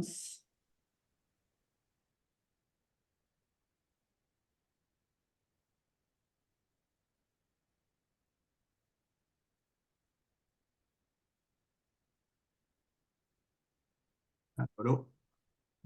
Oui. Oui, on vous entend. Merci beaucoup. J'avais juste une question sur un graphique qui a été montré où on voyait la distance moyenne par déplacement ou moyenne, enfin je pense que ça devait être par déplacement en fonction de l'âge, de la catégorie d'âge des personnes. J'étais un peu étonné de voir une moyenne plus élevée pour la catégorie des 60-79 ans. Est-ce que c'était lié au motif de déplacement, au fait que ce sont des motifs de déplacement de loisirs qui du coup n'ont pas les mêmes caractéristiques de déplacement ou autre? Et d'ailleurs aussi, est-ce qu'il y a eu une étude un peu plus faite sur la répartition des motifs de déplacement, si les gens prennent plus le vélo pour des déplacements non pendulaires, on va dire. Voilà. Merci. Alors effectivement, hein, cette grande barre-là, elle est à la fois très élevée. Donc on est chez les 70-79 ans qui font du vélo. Et donc eux, en moyenne, font plus de vélo que les autres. Clairement, là, c'est un point qui est tiré par quelques observations de vélo loisirs, vélo récréatif. Vous voyez que, on a pas mal d'incertitudes également parce qu'on a peu d'observations hein, chez cette barre d'âge-là. Alors, l'incertitude, elle est prise en compte dans le reste de l'analyse, mais effectivement, là, c'est quelque chose qui semble être tiré par le motif de déplacement. Alors, nous, c'est quelque chose qu'on a décidé de ne pas prendre en compte, le motif de déplacement. Très souvent, dans les études sur les bénéfices vélo, on s'intéresse aux déplacements professionnels ou aux déplacements en semaine du lundi au vendredi. En réfléchissant, on a préféré prendre tous les déplacements à vélo. Pourquoi? Parce que si on est dans une perspective de se questionner sur ce que serait une France plus cyclable, alors les déplacements du week-end, les déplacements pour aller voir des amis, pour aller acheter son pain, enfin pas forcément les déplacements professionnels, si on a les infrastructures, quelque chose de, enfin, voilà, un tournant plus global vers le vélo, ces déplacements, on les ferait aussi à vélo. Donc c'est pour ça qu'on a préféré on a fait ce choix méthodologique de considérer vraiment tous les trajets à vélo. Maintenant, un point que je n'ai pas mentionné, c'est que nos bénéfices vélo, au bout d'un moment, ils s'arrêtent, hein. C'est-à-dire que une personne qui va faire, j'ai parlé des 100 minutes de vélo par semaine, mais une personne qui va faire 5 heures de vélo par semaine, au bout d'un moment, atteindra un maximum de bénéfices sanitaires. Donc ça, c'est aussi quelque chose qui est pris en compte plus ou moins dans l'étude, cette saturation des bénéfices pour le vélo. Gérald Serin. Oui, bonjour. Alors, voilà, donc bonjour, merci pour tout ce travail. Nous, ça apporte de l'eau à notre moulin, c'est important. Vous avez devant vous un public de convaincus, hein, donc ça c'est sûr. La question qu'on se pose, nous, enfin moi je fais partie d'une association de défense du vélo comme moyen de déplacement. Ben, la question qu'on se pose, c'est comment s'emparer de vos résultats pour intégrer ces résultats au plaidoyer. Alors, on pense qu'au niveau national, ben, la FUB va le faire. Euh, Après, la question qu'on a, nous, c'est comment est-ce qu'il est possible pour nous d'adapter ces résultats au niveau régional pour, comment dire, modifier, faire évoluer notre plaidoyer pour que l'on touche encore plus efficacement nos élus. Alors, est-ce que moi je vais donner un élément où je sais peut-être que Marion ou Philippe ou Audrey pourront en dire plus. L'OMS, l'Organisation mondiale de la santé, a développé un petit outil sur lequel on s'est inspiré, qu'on a un petit peu plus développé pour prendre d'autres choses en compte, qui s'appelle l'outil HEAT, H-E-A-T, qui est une petite calculette en ligne qui permet de faire ces calculs de bénéfices sanitaires et de monétarisation de ces bénéfices. C'est quelque chose qui est souvent utilisé à l'échelle régionale par des collectivités territoriales. Je ne sais pas si des assos vélo ou autres, ou d'autres acteurs s'en sont saisis, mais c'est une méthode peut-être un peu plus approximative que ce qu'on a fait là, mais qui permet d'avoir un premier chiffrage et qui est déjà une bonne chose. Je ne sais pas si quelqu'un veut, Audrey, Marion, Philippe, vous voulez compléter sur HIT ou sur les enquêtes régionales de santé, les MC2 du CEREMA. Je ne sais pas si c'est pertinent d'en parler. Je peux rajouter une question, enfin un complément? Rapidement. Oui, simplement, est-ce que dans ces 5 milliards de dépenses, de bénéfices, de dépenses, de coûts économisés, est-ce que vous avez effectué une ventilation, c'est-à-dire savoir les coûts qui dépendent du national, de la région ou plutôt de la commune? Alors là, je vais renvoyer la question à mes collègues économistes, parce que c'est des questions toujours délicates. Oui, je pense Euh, que... Non, pardon. Vas-y, vas-y. Non, mais je pense que toutes les dépenses qui ont trait à l'assurance maladie aux hôpitaux, donc ça doit être au niveau national. Et en ce qui concerne toute la partie coûts intangibles, en fait, c'est pas des dépenses qui s'affichent effectivement dans les budgets régionaux ou nationaux, mais c'est vraiment comment la société valorise le fait d'être en bonne santé. Et du coup, c'est plutôt quelque chose qui est à l'échelle nationale, mais si on le transposait aux bénéfices sanitaires de la pratique du vélo en Rhône-Alpes ou en région centre, enfin, on pourrait tout à fait le faire au prorata, je pense, de la part de ces cyclistes qui sont dans ces régions-là, quoi. Je pense que ce ne serait pas la partie la plus compliquée d'allouer ces bénéfices sanitaires à chaque région. Et pour compléter juste ce qu'a dit Kevin sur la partie régionale, c'est vrai que nous, on a aussi fait un travail avec Philippe qui se concentrait sur la région Île-de-France et qui regardait le potentiel de report modal vers le vélo. On n'avait pas quantifié les bénéfices sanitaires, mais on s'est pour ce travail appuyé sur une enquête de déplacement que vous connaissez peut-être, qui est faite vraiment à l'échelle de chaque région et qui sont aussi beaucoup plus fines, donc qui peuvent être très utiles pour avoir des scénarios régionalisés de report modal. Et j'ai mis les liens dans la discussion de l'outil HIT de l'OMS et d'un article qui résume l'article qu'on a fait avec Marion, que Marion vient de mentionner. Effectivement, dans la plupart des agglomérations, il y a le même type d'enquête qui peut être mobilisé pour reproduire le même type d'études. Ça peut être un moyen d'avoir un retentissement particulier auprès des décideurs locaux et de la presse locale. Et moi, je compléterais juste sur la question du plaidoyer.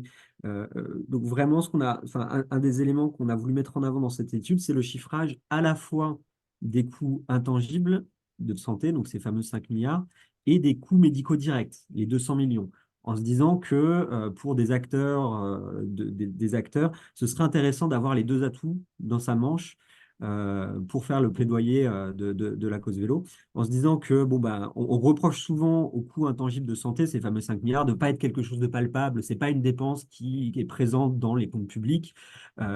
Et donc, c'est pour ça qu'on a voulu chiffrer les coûts médicaux directs, les 200 millions, qui sont là vraiment des économies pour l'assurance maladie. Alors là, le problème, entre guillemets, ou l'inconvénient, vous le voyez bien, hein, c'est qu'on a un facteur 1 pour 25, presque, entre 200 millions et 5 milliards. Les coûts médicaux directs, ça représente vraiment qu'une petite fraction.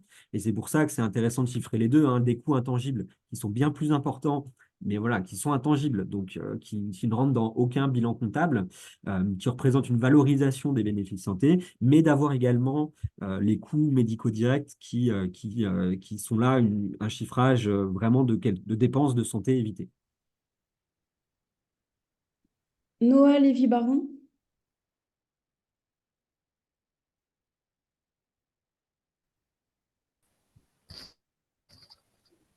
Oui, bonjour, vous m'entendez?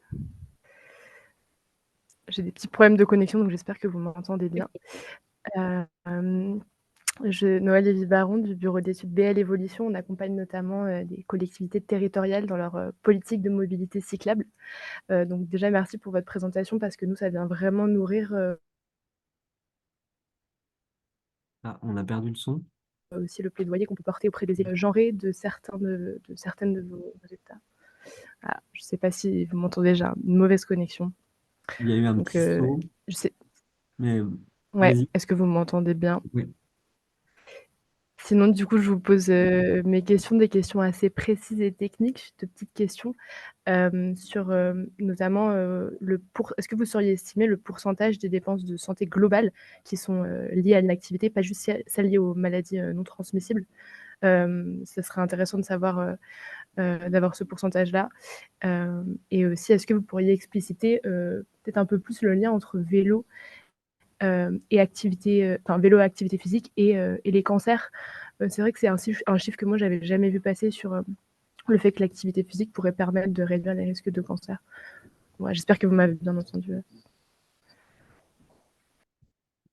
Je peux répondre un tout petit peu sur sur la deuxième question, plus que sur la première. Enfin, pour répondre sur la première, c'est pas si évident de chiffrer. euh, Enfin, ce serait tout un travail de chiffrer la proportion de coûts médicaux directs imputables à l'inactivité physique hors des questions de pathologie chronique. Là, on s'appuie sur une autre étude, hein, enfin, sur une étude qui a été publiée, et il faudrait refaire tout le travail. Donc, enfin, c'est pas si facile de le faire sur un coin de table, en tout cas. Donc, non, la réponse est non. Je n'ai pas cette proportion-là, j'en suis désolé. Sur les cas de cancer, globalement, l'activité physique, par beaucoup de mécanismes métaboliques, physiologiques, prévient un très grand nombre de pathologies. Et ça passe par des processus liés à l'inflammation. Enfin, ça passe vraiment par une gamme de processus physiologiques très complexes. Et ce qu'il faut bien voir là, c'est qu'on a chiffré 5 maladies chroniques et donc d'abord 5 cancers, cancer du sein, cancer du côlon. Ce sont ceux pour lesquels on a une preuve épidémiologique. Et pourquoi on a des preuves épidémiologiques sur ceux-là et pas sur les autres? Tout simplement parce que c'est les plus fréquents. Et donc, c'est ceux pour lesquels on arrive à avoir un signal statistique. Mais il y a toutes les raisons de penser que cette relation protectrice, elle existe pour les autres cancers seulement. Il faudrait des études épidémiologiques bien plus vastes pour les mettre pour les mettre en lumière, étant donné que c'est des cancers beaucoup plus rares. Et donc, il faut vraiment avoir en tête que ces pathologies-là qu'on a mis, c'est vraiment la partie émergée de l'iceberg, ce qu'on arrive à mettre en évidence dans les études épidémiologiques, mais on pense vraiment qu'on est en train de sous-évaluer, là, sous-estimer le bénéfice du vélo sur certaines pathologies. J'ai parlé notamment, hein, des cas de dépression, qui est une des maladies les plus prévalentes, notamment en France. Et donc, voilà, on est vraiment sur une évaluation plancher, quoi. On pense qu'on est sans doute très au-dessus de ça. Brice Boussion. Oui, bonjour, vous m'entendez? Oui. Brice Boussion, du coup, de CEREMA. Je voulais juste faire une toute petite remarque, c'est que l'EMP, elle est plus faite par l'INSEE, c'est par le service statistique du ministère des Transports. Donc voilà, c'est juste en aparté. Très Et bien, mais ensuite, une important, remarque merci. par rapport, ouais, et une remarque juste par rapport à ce qui a été dit juste avant là. Donc effectivement, il y a des approches qui peuvent être faites au niveau local à partir des enquêtes mobilité certifiées CEREMA, le SEMC2 qu'on appelait auparavant les enquêtes ménage déplacement. Et juste pour vous parler d'un des travaux qui ont été faits tout récemment là, par l'agence d'urbanisme de Marseille, la gamme, qui a utilisé justement cet outil HIT pour aussi évaluer les bénéfices sanitaires de la pratique du vélo et des modes actifs sur le périmètre couvert par cette enquête. Donc les résultats ne sont pas encore publiés, mais ils devraient être d'un jour à l'autre. Martial Labarthe. Ouais, juste, pardon, merci. Et n'hésitez pas à nous transmettre donc les résultats de cette enquête quand ils seront publiés. Merci beaucoup. Et de la même façon, s'il y a des questions éventuellement techniques, hein, vous pouvez nous contacter après coup par mail aussi, on sera ravis d'y répondre. Martial Labarthe.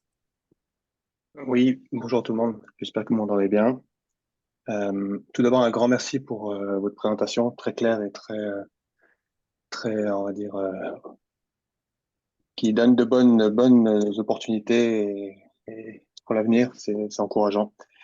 Je comprends que donc en France, on est sur une part modale de 2,7% du vélo en 2019 avec la base de données utilisée. Si on fait ce report modal donc de ces 25% des trajets courts vers le vélo, ça nous amènerait à quoi comme part modale du vélo? Question toute simple. Toute simple, mais pas si facile d'y répondre du coup. On aurait pu le chiffrer, on a tout pour le faire dans l'étude. Malheureusement, là, moi, je suis pas en mesure de vous répondre très rapidement là. Enfin, c'est un produit en croix qu'il faudrait faire, mais j'ai pas tous les termes. D'accord, merci. Désolé. Alors, je vais poser la question de Riwal Plougonvin, j'espère que je prononce bien. Est-ce qu'il y a des enseignements que l'on peut tirer de comparaisons quantitatives pour la santé avec d'autres pays, par exemple les Pays-Bas, ou est-ce qu'il y a trop de différences sur d'autres facteurs pour qu'une comparaison puisse être instructive? Alors, il y a quelques éléments que je peux donner. Donc, l'une des premières études qui nous a inspiré, elle a justement été conduite aux Pays-Bas. Aux Pays-Bas, en 2013, quand je vous disais qu'on avait tous les éléments sur la table pour la prise de décision, en 2013, on estimait que le vélo augmentait l'espérance de vie des Danois, des Néerlandais, donc comparé à un scénario sans vélo, encore une fois, de 6 mois. 6 mois d'espérance de vie, à peu près. En France, on n'a pas voulu le chiffrer, on l'a chiffré, on n'a pas voulu le mettre en avant parce que c'est ridicule dans cette étude. On est sur moins d'un mois d'espérance de vie, on est sur quelques semaines gagnées par. Donc, ces premiers éléments. Un autre chiffre, si on regarde l'ensemble des décès évités par le vélo et qu'on le compare entre la France et le Pays-Bas, là aussi, je regarde mes chiffres. Aux Pays-Bas, on évite environ 7% de tous les décès, des décès toutes causes liés au vélo. En France, on est autour de 0,5%. Donc voilà les éléments qui nous disent bien qu'on a vraiment un potentiel de bénéfices sanitaires liés au vélo qu'on pourrait toucher si on arrivait à ces niveaux qui sont documentés. On a souvent les Pays-Bas comme exemple, mais il faut avoir en tête que d'autres pays y sont arrivés aussi. Le Danemark est un autre pays très cyclable. Euh, ouais. Sébastien Pion. Oui, bonjour à tous. Merci beaucoup pour tout ça. Je suis épidémiologiste à l'IRD et investi dans différents groupes de promotion des mobilités douces ou actives. Et j'avais une question par rapport à la méta-analyse dont Kevin a parlé. Je voulais savoir quel était un peu le degré d'hétérogénéité spatiale. Est-ce qu'il y avait des éléments contextuels qui modulaient un peu l'effet bénéfique du vélo? Est-ce qu'on a des effets taille de ville, latitude ou topographie, état sanitaire de la population locale ou ce genre de choses? Est-ce que vous avez pu regarder ça?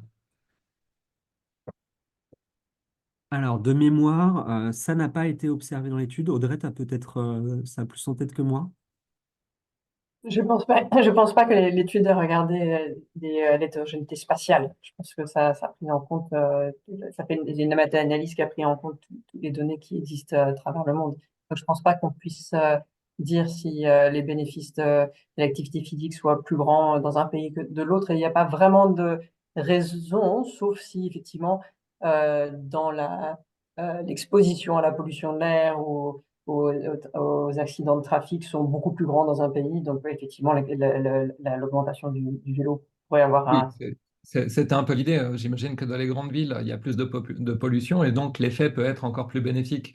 Et un effet bénéfique peut indiquer justement un très très mauvais état des conditions environnementales du lieu. Mais Alors moi j'ai un élément là-dessus éventuellement, c'est que on s'est basé sur l'étude qui est la plus couramment utilisée pour utiliser l'étude standard, cette relation donc, qui date de 2014, l'étude de 2014 qui fait vraiment référence, donc on a voulu se reposer là-dessus. En 2022, une autre étude est venue mettre à jour cette relation dose-réponse, et donc là avec beaucoup plus d'études dedans, et notamment beaucoup plus d'études qui venaient d'Asie du Sud-Est, donc de contextes beaucoup plus pollués. Et dans cette étude, enfin dans cette nouvelle étude mise à jour, et ça c'est, enfin la relation dose-réponse est 2 fois supérieure. C'est-à-dire qu'au lieu de réduire le risque de mortalité de tour de cause de 10% pour 1h40 de vélo, on le réduit de 20%. Ça, c'est pas encore très très bien expliqué. Intuitivement, c'est pas si facile de se dire que dans un contexte plus pollué, on a plus de bénéfices ou plus de risques à même exposition de vélo, parce que d'un côté, voilà, encore une fois, on inhale plus de polluants atmosphériques, mais du coup, il y a un risque de cancer qu'on prévient plus. Enfin bref, c'est vraiment pas facile de prédire comme ça sur un coin de table s'il est plus favorable de faire du vélo en contexte pollué ou en contexte pas pollué. Toujours est-il que ce point, et comme on parlait des grands facteurs d'incertitude dans notre étude, vraiment le facteur qui joue le plus sur nos résultats, c'est cette relation dose-réponse.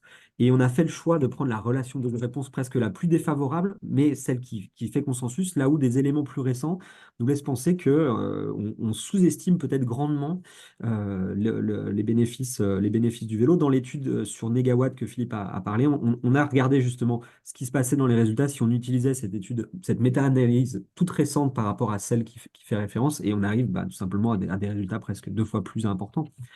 Euh, et donc là, c'est vraiment quelque chose de, voilà, un facteur qui influence grandement nos résultats. Il faut bien avoir en tête que c'est pas si facile de mesurer l'activité physique.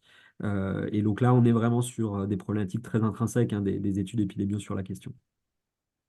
Et bien entendu, l'activité physique de base dans la population est aussi très importante et aussi difficile à quantifier. Mais si les gens font déjà beaucoup d'activités physiques et rajoutent du vélo, ils auront moins d'impact que des gens qui sont plus sédentaires et qui se mettent à faire de l'activité physique grâce au vélo. Jean-Luc Descrimes. Oui, bonjour, vous m'entendez? Oui. Oui, bonjour, bonjour en particulier à Audrey de Nazel et Philippe. On est quelques-uns à avoir organisé des séminaires, notamment autour de Montpellier. Quelques-uns sont dans la salle et on avait fait venir une endocrinologue du CHU de Montpellier qui nous avait indiqué un peu les mêmes résultats, hein, que en fait, c'est des études qui se basent sur la quantité d'énergie dépensée, le MET, disait-elle, et que ça avait une influence du coup sur la santé, mais que la quantité d'énergie n'était pas la même suivant qu'on avait un vélo mécanique ou un vélo électrique. Donc ça, du coup, je crois que la la réponse a été donnée. Et sans jouer une deuxième question, pour un employeur, le risque d'accident est facilement identifiable, puisque les accidents de trajet, par exemple, ça, on peut les identifier assez facilement. Par contre, les bénéfices sont difficiles à obtenir. Et donc, comment convaincre un employeur que il a intérêt à se lancer dans une politique vélo pour améliorer la santé de ses employés? Merci. Merci beaucoup pour cette question. Sur la deuxième, je me permets de répondre parce que c'est un projet de recherche qu'on aimerait conduire ici. On a quelques données mais pas forcément toutes. En tout cas, il y a des éléments de littérature dans d'autres pays qui montrent que les travailleurs qui se rendent au travail à vélo ont moins d'arrêts maladie. Donc voilà, je pense que ça, c'est un argument fort pour un employeur de se dire qu'on peut réduire ses arrêts maladie en favorisant, en promouvant le vélo pour les trajets domicile-travail. Et voilà, parce que vous savez qu'avec les arrêts maladie, enfin, ça déstabilise voilà, les structures, voilà, ce sont des cotisations. Donc voilà, je pense que c'est ce type d'élément qu'il faudrait mettre en avant. On aimerait bien le chiffrer là en France. Malheureusement, il faut croiser des données d'assurance maladie avec des données d'enquête vélo. C'est pas si facile, mais on réfléchit fort à le faire voilà, dans un projet.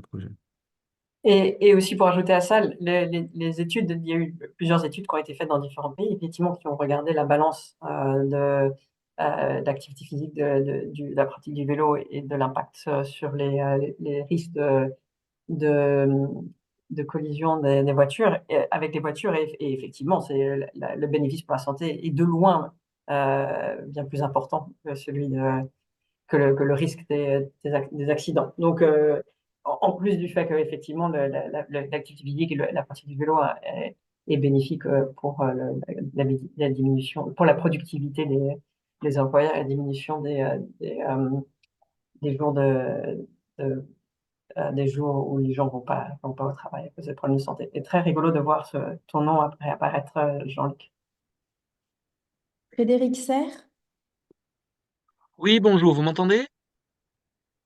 Oui. Oui, donc je suis Frédéric Serge, je suis vice-président de la Data Pays d'Aix, l'une des associations vélo qui composent les 500, la fédération FUB. Donc je voulais faire quelques rappels. Déjà que pour apprendre le vélo aux adultes, les associations vélo, pour la plupart, dispensent des leçons de vélo-école. On a des vélo-écoles pour cet usage. La nôtre fonctionne tous les samedis, avec généralement entre 5 et 10 élèves selon la saison. Ensuite, il y avait une question qui demandait si on réduisait de 25% les trajets courts effectués en voiture, de combien cela augmenterait la part modale du vélo. Là, je me base sur les données de l'INSEE de 2019, la même enquête ménage déplacement. On peut estimer cette portion à environ 6 à 7% de la part modale totale. Donc, ça amènerait la part modale du vélo à environ 10%.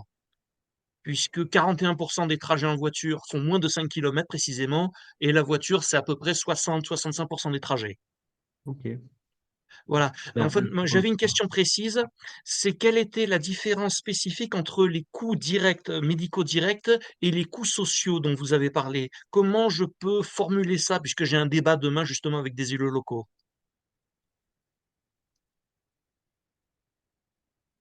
Alors, qui veut se lancer dans une... C'est vraiment un point qui est délicat et c'est pas toujours facile. Marion, je vois que tu as... Peut-être essayer, par exemple, si on pense à une personne qui est tellement malade qu'elle va finir par décéder, je pense qu'on va prendre en compte dans les coûts directs toutes les frais médicaux liés à l'hospitalisation de cette personne. Et ensuite, en économie, on a eu cette ambition à un moment d'essayer de comprendre pour la société, quand on demande aux personnes quelle est la valeur du fait de rester vivant une année de plus. Il y a des techniques qui ont été déployées pour essayer de mettre une sorte de prix monétaire sur ça. Qu'est-ce que ça vaut finalement de rester en vie une année supplémentaire? Donc, c'est pas du tout lié au fait de ne pas être à l'hôpital, mais c'est plus lié à quel est le... Bah voilà, on est tous contents de vivre une année de plus, mais quel est le chiffre qu'on peut mettre sur ça? Et ça, ça permet du coup de rajouter à ces frais médicaux ou à toutes les dépenses tangibles de l'assurance maladie l'utilité qu'on trouve, le plaisir qu'on trouve d'être en bonne santé. Et bien sûr, il y a plein de méthodes différentes pour arriver à donner un chiffre. Enfin, voilà, c'est très complexe, il y a plein de dimensions qui rentrent en jeu. Mais en France, par exemple, on estime que voilà, la valeur de la vie, c'est 3 millions d'euros, quoi. Et du coup, comme c'est considérable comme valeur, ça explique aussi pourquoi dans nos quantifications, c'est 25 plus soit important, je crois, ces coûts intangibles par rapport aux frais médicaux directs. Mais on pense que c'est quand même très important de les prendre en compte puisque ça reflète euh, toute l'importance que la société accorde au fait d'être en bonne santé. Je vous remercie. Si je peux juste un petit complément. Dans beaucoup de décisions publiques ont un impact sur des décès en plus ou en moins, par exemple en sécurité routière, c'est évident, mais dans d'autres domaines aussi.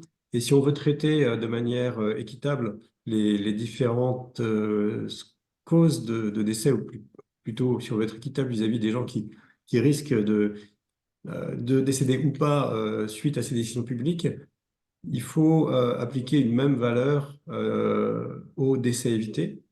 Et c'est ça c'est pour ça qu'il y a des recommandations dans le calcul économique public en France, mais dans tous les autres pays aussi. Hein. L'OCDE va ressortir un rapport mis à jour sur la question cette année. Et c'est sur ces recommandations publiques qu'on se base ici, pas pour chiffrer ces coûts qu'on appelle intangibles ou sociaux. Merci beaucoup. Pardon. Georges Whittle. Oui, bonjour. Est-ce que vous m'entendez? Oui. Allô? Oui, Oui. excusez-moi, j'ai eu peur. Oui, bonjour, je m'appelle George Whittle, je suis étudiant et merci beaucoup pour votre présentation, c'était très intéressant. J'aurais une question pour Monsieur Philippe de Quirion et Madame Audrey de Nazel. Monsieur Philippe de Quirion, ce serait à propos vous avez présenté 4 scénarios ou 5 scénarios, je ne me souviens plus, de l'ADEME allant de S1 à S4. Oui, je crois que c'est ça. Et vous avez finalement montré sur certains graphes que le S2 avait plus de bénéfices pour la santé que le S1, alors que j'imagine que le S1 se veut plus frugal, plus enfin, voilà, plus orienté environnement. Je me demande déjà comment est-ce qu'on retrouve que le S2 est mieux que le S1. Je ne me souviens pas exactement de l'évolution de la part modale du vélo et de la marche dans ces cas-là, mais comment est-ce que vous expliquez ça? Et ensuite, pour Madame Audrey de Nazel, vous avez fait du coup un exercice de remplacement de 50% de la mobilité en Île-de-France de la voiture thermique par la voiture électrique ou le vélo et la marche. Et on voit bien, comme vous l'avez montré, que on a de meilleurs avantages. En tout cas, on fait plus, enfin, en termes économiques, on a de meilleurs avantages à passer à la vélo ouais, au vélo et à la marche qu'à la voiture électrique. Mais si on veut jouer le jeu de l'économie à fond, ce qui est bien sûr une question un peu perverse, parce que comme vient de le dire par exemple Marion Leroutier, l'important c'est de rester en vie et d'avoir une bonne condition de vie, pas d'avoir des bénéfices économiques. Mais est-ce qu'on peut dire, oui, mais vos arguments économiques, d'une certaine façon, investir dans la voiture électrique pour l'économie française, c'est mieux que d'investir dans le vélo, Du coup, même si on y perd, effectivement, c'est l'énergie, c'est de l'argent mal dépensé, de l'argent gaspillé, mais même peut-être qu'en bénéfice net, on sait toujours mieux de faire des voitures électriques. Merci beaucoup. Merci. Donc, sur la première question, en fait, dans le scénario S1 de l'ADEME, qui est le plus frugal, il y a moins de déplacements en tout. Les gens font des distances plus courtes par rapport au scénario S2. Donc, j'ai plus en tête si la part modale du vélo et de la marche est plus élevée dans le S1 ou le S2 ou si c'est la même. Mais en tout cas, comme cette part modale est appliquée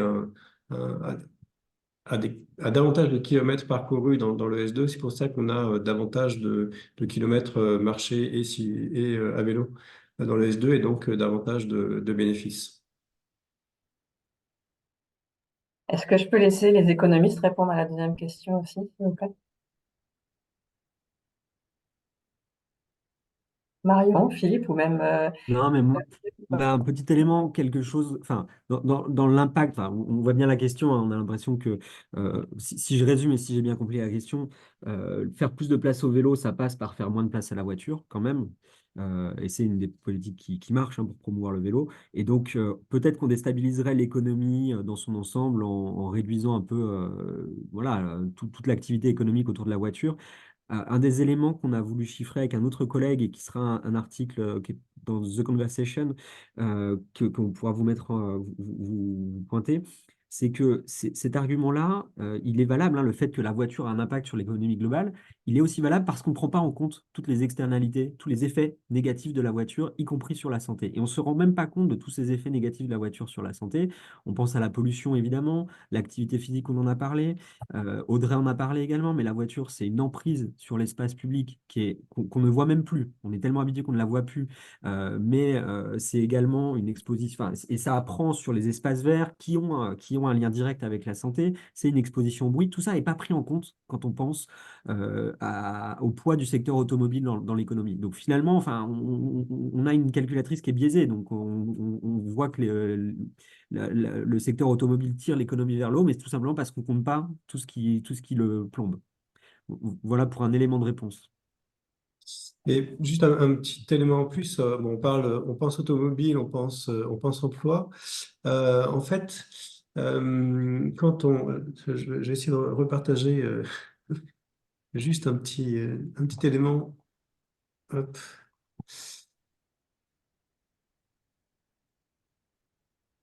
Voilà.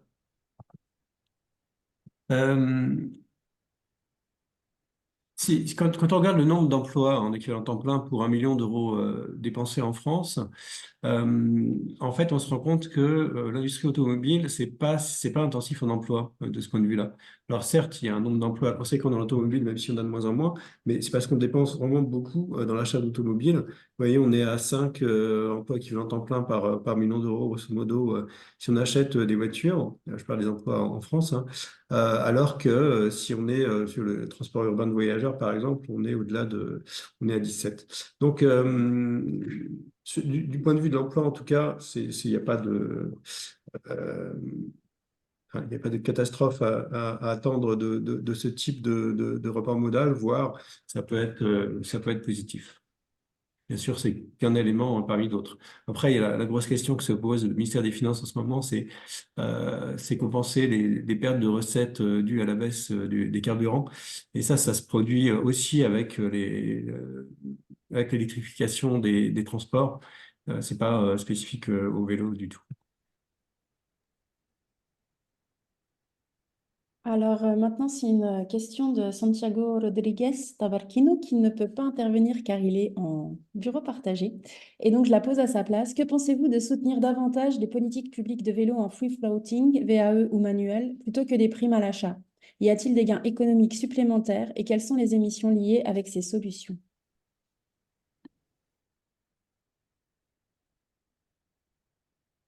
Je ne vais pas avoir d'éléments précis sur ce Moi, point. j'ai peut-être juste un élément, mais juste pour clarifier, free floating, c'est type Vélib ou c'est type Véligo?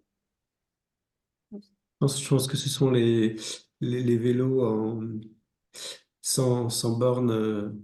Ah oui. Bah alors, juste un élément, quand on avait, avec Philippe, travaillé sur la question du report modal vers le vélo électrique, En fait, si on lit les études sur les émissions, par exemple, de CO2 qui sont contenues dans la fabrication des vélos, qui est quelque chose qu'on devrait en principe prendre en compte si on veut voilà, voir le gain climatique associé au vélo. Pour tous les vélos de flotte en libre service, en fait, ils sont en général plus émetteurs, tout simplement parce qu'il y a beaucoup plus de casses, de réparations et qu'on doit les remplacer beaucoup plus souvent.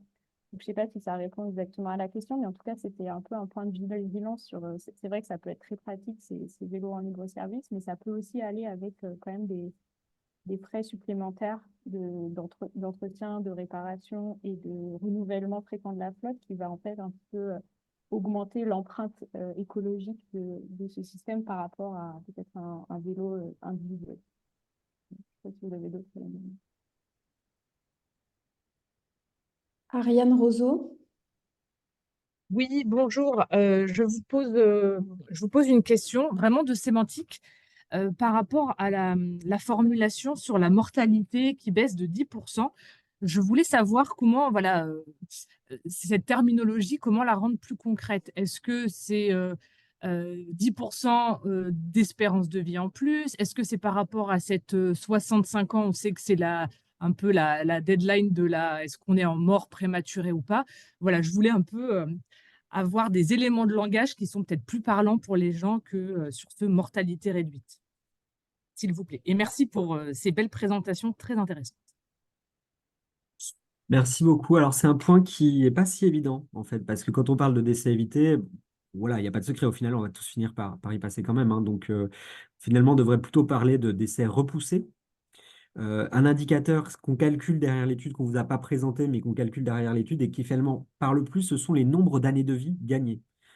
Parce que quand on repousse un décès, finalement, voilà, on gagne un décès pour une année, mais ce ne sera pas le même nombre d'années de vie gagnées pour un décès évité d'une personne de 20 ans qu'une personne de 70 ans. C'est un indicateur beaucoup plus important, enfin, beaucoup plus intéressant d'un point de vue de santé publique. Pour autant, il ne parle pas du tout. Si je vous dis que le vélo permet de diminuer, de gagner 20 000 années de vie, à l'échelle de la France, on n'a pas de chiffre de comparaison en tête. Donc, ce n'est pas un résultat qu'on aime mettre en avant parce qu'il ne parle pas, on n'a pas de référentiel. Donc pour moi, le terme de vraiment ce qui parle peut-être le plus, ce sont ces décès à éviter. En se disant que pour une année donnée, voilà, si le vélo augmentait avec ce 25% de trajets courts passés de la voiture au vélo, sur cette année-là, on éviterait 2000 décès. Je pense que c'est ce qui est important. 2000 décès, on avait chiffré à peu près. Alors, faut que je retourne dans les chiffres, hein, mais ce qui est intéressant, c'est de le comparer à peu près à d'autres politiques de santé publique ou de prévention routière. 2000 décès, c'est à peu près ce qu'on a gagné sur les 10 dernières années d'efforts dans la sécurité routière. Vous voyez. C'est peut-être ces éléments de comparaison. J'en profite pour vous signaler, et ça vous sera donné également, que cet article, on a essayé de donner des éléments de comparaison à la fois sur les bénéfices sanitaires, donc les décès à éviter, les euros gagnés, à la fois en dépenses directes et indirectes, les bénéfices un exemple, hein, les coûts médicaux directs évités par le vélo en France, c'est à peu près le budget de fonctionnement de l'Institut national du cancer en France. Voilà, c'est quelques éléments de mise en perspective qu'on a voulu donner. Et ces éléments, l'article, on l'a traduit en français également. Donc, tous les éléments sont disponibles en français de manière plus détaillée. Et donc, on vous enverra tout ça dans le lien également. Thomas Arsouz. Et Oui, bonjour. ensuite, il y aura juste Gabriel Sago. Je pense que ce sera fini pour les questions après. Donc, je vous laisse la parole, Thomas. Merci, bonjour. Moi, j'avais une petite question dont quelques éléments ont été déjà un peu abordés, mais ça concerne des coûts négatifs en fait liés à cette augmentation du vélo. Et ben là, je pense principalement aux accidents. Donc là, j'ai en tête un chiffre de la FUB là, qui dit que estimé par rapport au compteur vélo en ville, on augmente de 34% depuis en 2022, mais il y a aussi 16% d'accidents en plus liés au vélo. Donc, est-ce qu'on a une estimation de ce coût-là? Est-ce que en fait c'est largement compensé par les accidents de voiture qui sont peut-être moindres aussi? Et est-ce que les gravités sont équivalentes, etc. Est-ce qu'on a des éléments pour être tout à fait complet, enfin essayer d'être le plus complet possible et mettre en balance les apports économiques, mais aussi en prendre en compte ces aspects qui peuvent être négatifs. Merci. Alors, je vais peut-être donner quelques éléments et ensuite Philippe, Marion, Audrey pourront compléter. Dans notre étude, c'est un peu compliqué, mais dans notre étude, ces éléments négatifs, ils sont pris en compte implicitement. C'est-à-dire qu'on regarde la mortalité toute cause, hein. Cette mortalité toute cause, elle est censée intégrer le sur-risque de décès quand on pratique du vélo. Donc voilà pour en répondre. Mais voilà, ça ne répond que de manière indirecte parce qu'on n'a pas ces chiffrages explicites. Explicitement, maintenant, c'est difficile de se projeter sur les impacts négatifs, les impacts économiques négatifs du vélo ou les impacts sanitaires négatifs du vélo. Pourquoi? Parce que, en fait, ils ne seront pas du tout les mêmes si on augmente le vélo en changeant rien à l'infrastructure, c'est-à-dire si on continue à faire du vélo sur une route à 90 pour les voitures, ou si cette augmentation du vélo, elle se fait avec des infrastructures routières sécurisées qui vont être mises en place. Pour regarder ça, il faut voir ce que devient le risque d'accident rapporté au nombre de kilomètres. Et en France, on est très mauvais pour ça. On a un très haut nombre d'accidents mortels rapportés au kilomètre parcouru. Aux Pays-Bas, au Danemark, ils sont bien en dessous de ça. Pourquoi? Parce qu'on a des infrastructures vélo sécurisées. Un autre élément qui est important, c'est qu'on a quelque chose qui s'appelle la sécurité par le nombre au vélo. Et on se dit que plus on augmente le nombre de vélos sur la route, plus ce nombre d'accidents par kilomètre parcouru, il est réduit. Parce qu'en général, ça va avec des infrastructures sécurisées là aussi, parce que il n'y a pas de secret non plus, les décès à vélo, ils interviennent la grande partie du temps quand on a une collision avec une voiture. Et donc, quand vous mettez plus de vélos, bah, les voitures sont plus habituées au vélo, font plus attention. Voilà. Et c'est ce chiffre de sécurité par le nombre. Et là, il y a eu récemment un communiqué de la FUB qui nous expliquait que c'était la première année en 2023 où on a vu une augmentation du vélo, mais une réduction du nombre d'accidents. Donc, on commence à voir ce phénomène de réduction par le nombre. Donc, voilà pourquoi c'est difficile, dans un scénario prospectif, de savoir ce que va devenir, de faire des hypothèses sur ce que va devenir ce risque d'accident en développant le vélo, parce qu'il dépend vraiment de la façon dont vous allez développer le vélo, si vous allez le faire de manière sécurisée ou pas. J'espère que j'ai répondu à la question, n'hésitez pas à compléter. Et sinon, je dirais qu'on a la dernière question, vu qu'on arrive à la demi de Gabriel Sago. Donc, on vous écoute. J'espère que vous m'entendez bien. Déjà, merci beaucoup pour cette conférence, enfin ce webinaire qui était vraiment très intéressant. Donc moi, je suis à l'agglomération du Grand Saint-Dizier. Et en fait, je voulais savoir par rapport aux études qui ont été menées sur les scénarios de l'ADEME et Négawatt, est-ce qu'on prend en compte les effets du changement climatique et du dépassement des autres limites planétaires? Je pense notamment aux éléments chimiques et à la pollution globale qui ne fait qu'augmenter, et comment en fait on peut prendre en compte ces effets sur la pratique du vélo, parce que j'imagine que dans un monde où il fait plus 4 degrés, faire du vélo n'est pas forcément enfin voilà. Ça change les pratiques du vélo, et voilà, donc je voulais savoir si ça avait été pris en compte ou pas, et comment on pourrait le prendre en compte si c'est pas encore fait. Merci beaucoup. Alors, ça, est-ce que c'est fait par les auteurs des scénarios? Négawatt, je pense pas que ADEME, je ne sais pas. Stomalet, c'est encore ici pour le dire pour Négawatt. Et sinon, d'une manière plus générale, moi, j'ai pas, c'est vrai que c'est une question qui se pose. Enfin, même si le lien entre climat et pratique du vélo, il est empiriquement pas comme on l'attendrait. Enfin, si on regarde le Danemark ou les Pays-Bas, on se dit pas forcément que c'est un climat hyper propice au vélo, et pourtant ils en font beaucoup plus que nous. Mais je sais pas, peut-être Audrey, par exemple, tu as d'autres éléments. On a peut-être quelques éléments dessus. C'est vrai qu'avec la hausse des températures, on s'attend à ce qu'il y ait de plus en plus de jours où il sera vraiment pas prudent du fait des fortes chaleurs de faire du vélo. Et donc ça, effectivement, ce n'est pas pris en compte dans nos projections. C'est pas du tout facile de le prendre en compte. On pourrait plus ou moins le prendre en compte à moyen terme ou à court terme, en 2035. Hein, on sait sur quel scénario de climat on va être en 2035, donc on peut chiffrer ces jours de dépassement, enfin ces jours de forte chaleur où il sera impossible de faire du vélo. Maintenant, en 2050, ça va dépendre des trajectoires d'émissions aussi, donc c'est très difficile de faire des projections. Enfin, c'est très difficile. Ça va dépendre des choix faits aujourd'hui, de savoir sur quelle trajectoire d'émissions on sera, et donc quelle trajectoire de réchauffement climatique on sera au-delà de 2035. Mais c'est un des sujets. On pense qu'effectivement, on surestime peut-être dans ces scénarios-là les kilomètres parcourus en vélo parce qu'on aura de plus en plus de jours où on ne pourra pas faire de vélo. Ouais, ça peut jouer dans les deux sens aussi, hein. Et c'est vrai que ça peut jouer dans les deux sens, parce qu'on aura plus de... Moins de jours avec de la moins de- neige, par exemple. C'est vrai. Et puis, on peut aussi prévoir et avoir, si on réduit la place de la voiture, avoir plus de place pour mettre des espaces verts, des arbres, ce qui peut aussi réduire considérablement la chaleur dans les villes. Et juste, si ça vous dérange pas, je vais juste faire rapidement mon écran, parce que je pense que cette histoire d'activité, des impacts, est-ce que vous voyez mon écran maintenant? Oui, oui. Ouais. Juste pour vous montrer, comme quand on regarde la balance entre l'impact sur les collisions des cyclistes vis-à-vis l'impact sur les bénéfices sur l'activité physique, ça c'est un travail de modélisation qu'on a fait en, à Barcelone et on a reproduit ça dans de nombreux pays. Donc voilà les bénéfices de l'activité physique du vélo, les bénéfices pour la population de la pollution de l'air et les risques accrus à cause de l'augmentation de la pratique du vélo sur donc les accidents de la route et sur l'inhalation de la pollution. Donc vous voyez, les risques sont très petits par rapport aux bénéfices d'activité physique. Non, alors ça c'est juste le cas de Barcelone, mais ça a été reproduit ailleurs aussi, et on voit que cette balance de risques et de bénéfices est largement en faveur de l'activité physique. Je voulais juste vous montrer parce que je pense que c'est revenu dans plusieurs questions, et je pensais que ce serait plus parlant de vous le montrer comme ça. Voilà. Merci beaucoup. Alors en fait, il y a Léo qui voudrait intervenir et après, ben, on va devoir clôturer. Mais comme je vous le disais, n'hésitez pas à envoyer toutes vos questions par mail.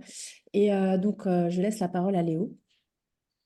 Oui, bonjour et merci encore une fois, même si j'ai pris le train en route, je viens de me connecter il n'y a pas très longtemps. Moi, je souhaiterais parler autour des plans régionaux santé et environnement, donc déclinaison nationale du PNSE dans les milieux tropicaux, notamment dans les Outre-mer. Donc, pourquoi? Parce que ma question, elle est double. À la fois, et on l'a évoqué tout à l'heure, sur cette question de réchauffement climatique, puisqu'on sait que ces milieux vont être fortement impactés d'après le 6e rapport du GIEC. Euh, et aussi parce que ces milieux, souvent, sont des milieux insulaires. Là, si je parle par exemple pour la Réunion et Mayotte sur l'océan Indien, où on a effectivement des dénivelés de 0 à 3 mm à 10 km vol d'oiseau. Je ne parlerai pas du VAE, puisqu'on sait que justement ces populations de la zone océan Indien, le taux de pauvreté aussi entre 40% pour la Réunion, par exemple, et plus de 60% pour Mayotte, ce qui veut dire que les VAE, il ne faut même pas compter au-delà des mesures incitatives qu'il peut y avoir, qui peuvent exister. Donc ça, c'était la première question par rapport à la fois à la topographie de ces milieux, mais aussi l'impact du réchauffement climatique, on a évoqué tout à l'heure. Et bien évidemment, la corollaire aussi, c'est la question de la santé, au-delà des pathologies spécifiques dans ces milieux. C'est surtout, par exemple, à La Réunion, eh bien, on a un taux record d'obésité qui explose, mais également un taux record de pathologie cardiaque et un taux record aussi sur par exemple, le diabète. Donc voilà, donc, est-ce qu'il y a des choses qui ont été faites dans ces milieux tropicaux en lien avec justement le rapport du GIEC sur la santé et environnement? Et je terminerai aussi pour dire que l'idée, c'est de ne pas, ce plan vélo, il ne faut pas non plus que ça creuse les inégalités sociales. Voilà, merci. Parce que finalement, les régions des Alpes aussi peuvent être concernées sur cette question de topographie, mais d'une manière générale, pour plus de 10 millions de Français qui sont dans la situation de pauvreté. Merci. Moi, je connais pas, enfin, j'ai pas conduit de travaux spécifiquement en milieux tropicaux. Le point et un des points qu'on veut faire passer dans cette étude, c'est qu'aussi, c'est surtout que promouvoir le vélo, c'est une politique de santé publique. Et si on est sérieux avec une politique de santé publique, notamment dans des milieux, dans des territoires, vous l'avez dit, où on a des forts taux d'obésité, de maladies cardiovasculaires, des risques de cancer, c'est une double raison de promouvoir le vélo dans ces endroits-là, vu son effet protecteur. Et on pourrait très bien imaginer des politiques de promotion qui passent aussi par les aides au vélo électrique, notamment dans des terrains où on a beaucoup de relief et où c'est pas si évident. Et donc là, encore une fois, la décision publique a un rôle à jouer, un rôle très important à jouer, que ce soit sur des aides à l'achat de vélos électriques ou de la promotion d'infrastructures, parce que c'est vraiment le message.